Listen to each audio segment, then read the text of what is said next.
shame QUT. Don't laugh at disability. Shame contract, shame QUT.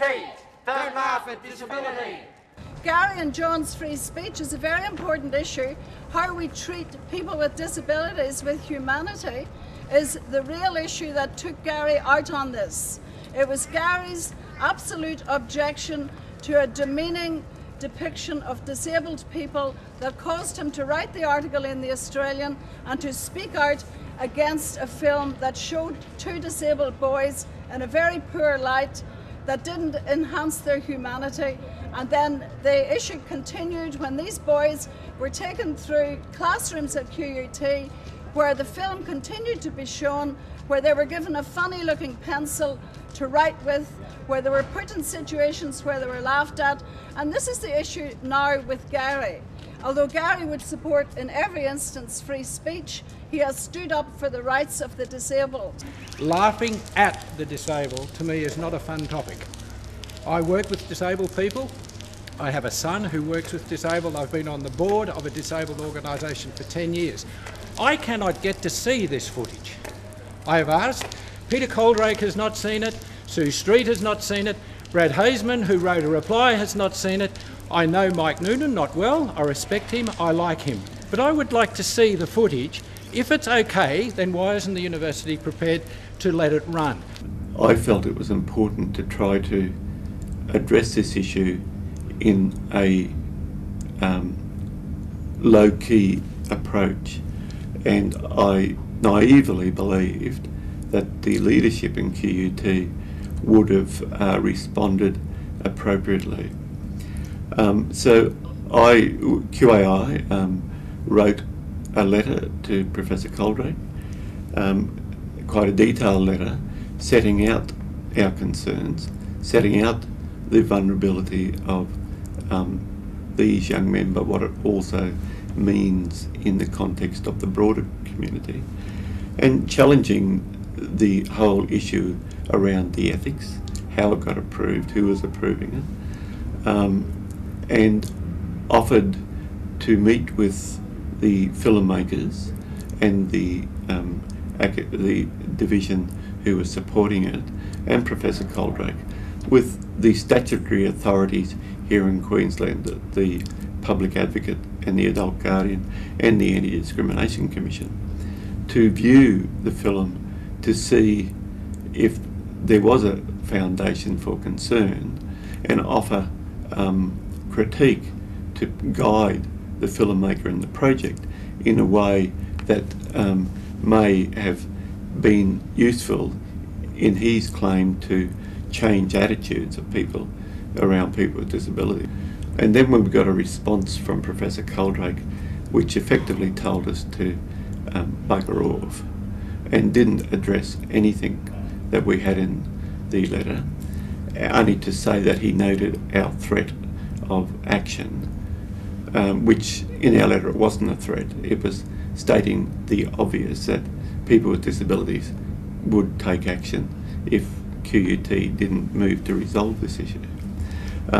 I think he has totally underestimated the movement and the power of the movement.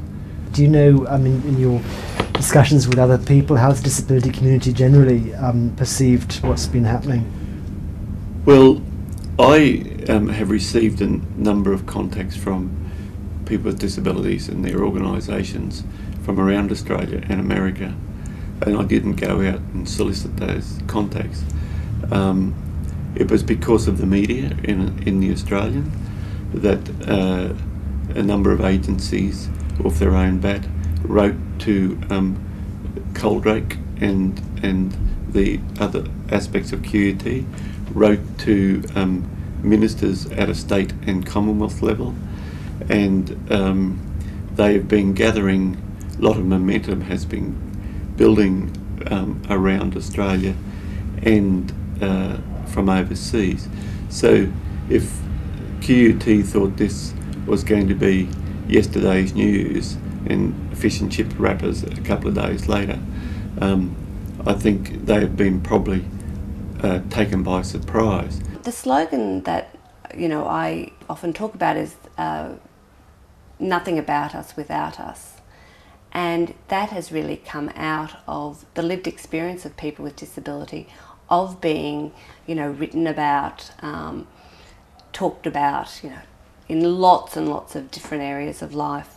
They've been, assessed within school systems. They've been, I guess they're almost human interest fodder, the women's magazines, or, all of those things, the triumph over adversity story or whatever. They're just entertainment value. And so people with disability have said, like, enough of that. We actually have things to say about our own life, and it's quite different from the non-disability story. And if you want to write or produce material about this, we want to be consulted about the things that are essential to our own lives. The general community has a deeper understanding that if the title was laughing at Aboriginals, it would be deeply offensive.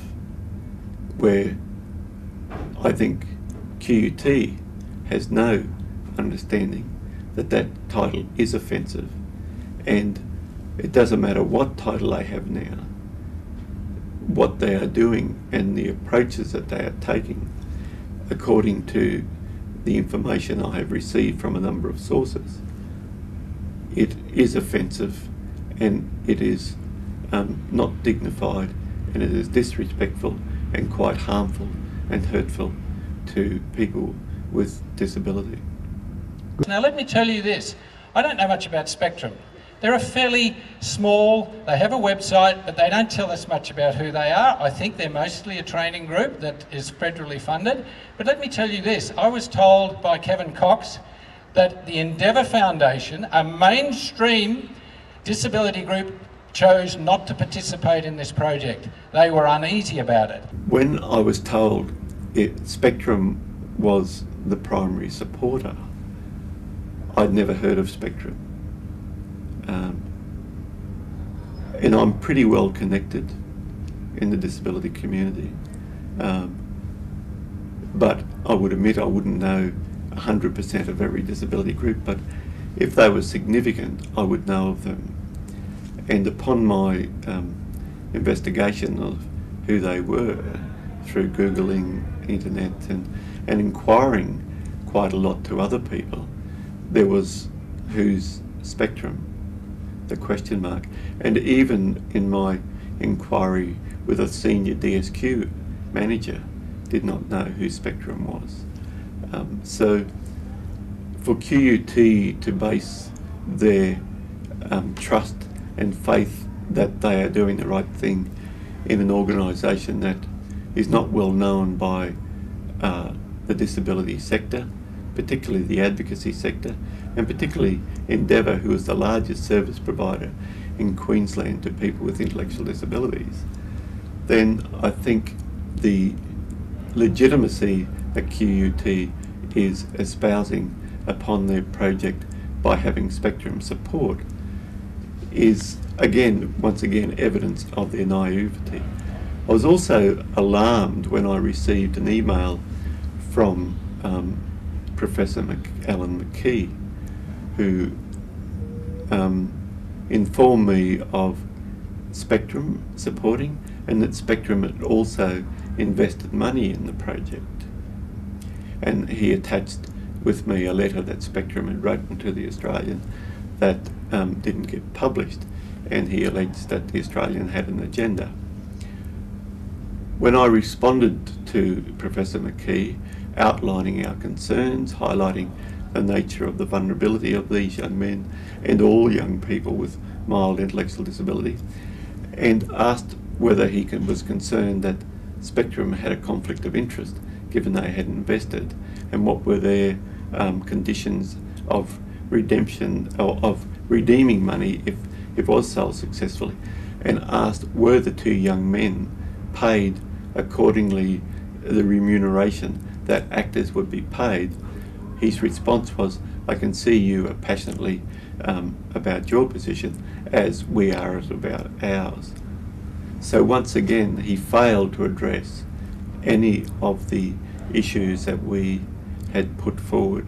Does it also just say something about what universities have become? Well, it does. universities are not the moral voice and the critical thinkers that once they were in the 60s and the 70s and the 80s, and perhaps to a lesser degree in the 90s. And all they are now are commercial, for-profit, wealth creation entities that if you've got an MBA, then you've done the honourable and right thing by society. You know, where is our social responsibility gone? This university is not demonstrating any leadership at all about our social responsibility. Even the conservative wealth creators acknowledge that there needs to be a social responsibility. And QUT would get an F currently in their response on social responsibility.